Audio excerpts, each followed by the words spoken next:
Fala galera, tudo bom? Preparados para mais uma revisão aqui no Histórias do Carlão? O nosso assunto de hoje será sobre Napoleão Bonaparte. Quem era Napoleão?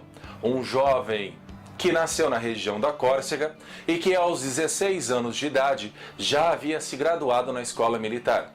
Napoleão, ele tem o seu destaque na história quando ele assume o controle dentro da França ao término da Revolução Francesa. Em 1799, Napoleão, juntamente com dois outros franceses, Roger Ducos e o Abade Sieyès, tomam a rédea da República Francesa. Dos anos de 1799 até 1804, Napoleão Bonaparte ele começa a promover, juntamente com os seus dois companheiros no consulado, uma série de reformas. Podemos associar a ele reformas na economia. De que maneira?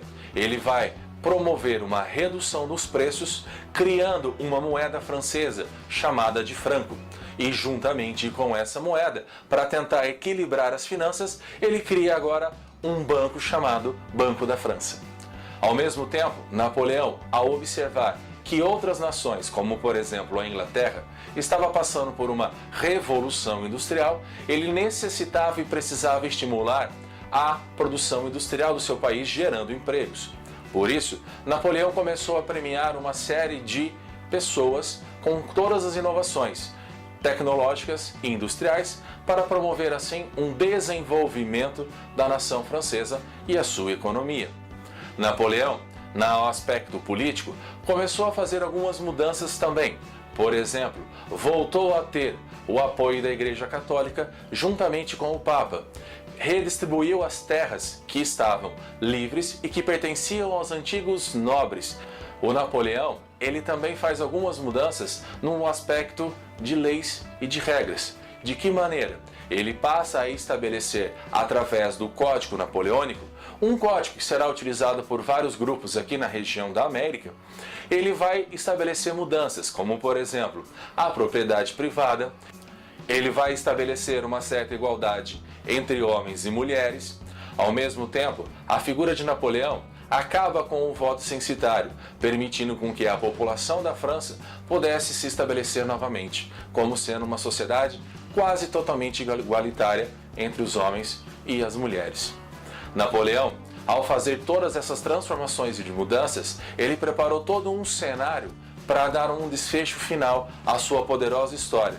De que maneira? O objetivo dele vai ser se tornar imperador.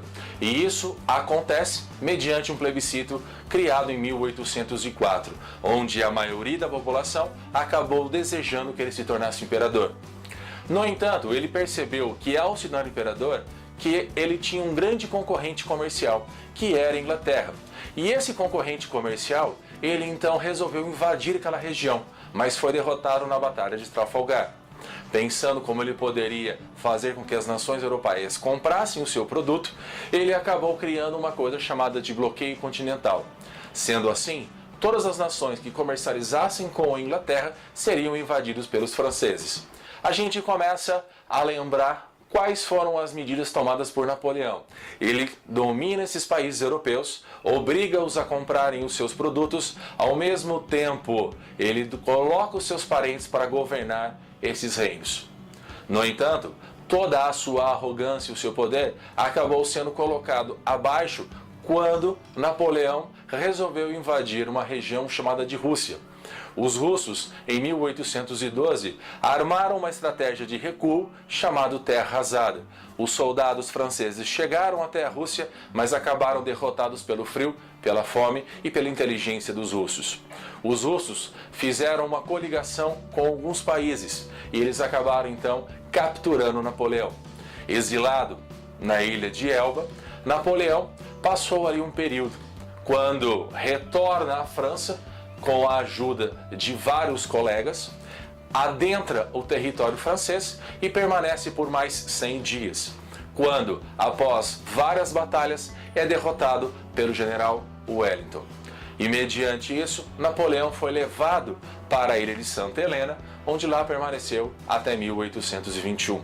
Criaram o chamado Congresso de Viena, onde partindo do princípio da legitimidade, os antigos sucessores, que haviam sido mortos pelo regime de Napoleão Bonaparte, passaram então a assumirem os seus territórios. Por exemplo, na França, a dinastia dos Bourbons voltaram a assumir.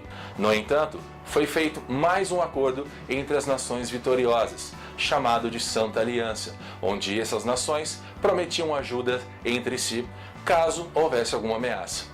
Galera, vou ficando por aqui. Aquele abraço. Qualquer coisa, a gente se encontra nas redes sociais.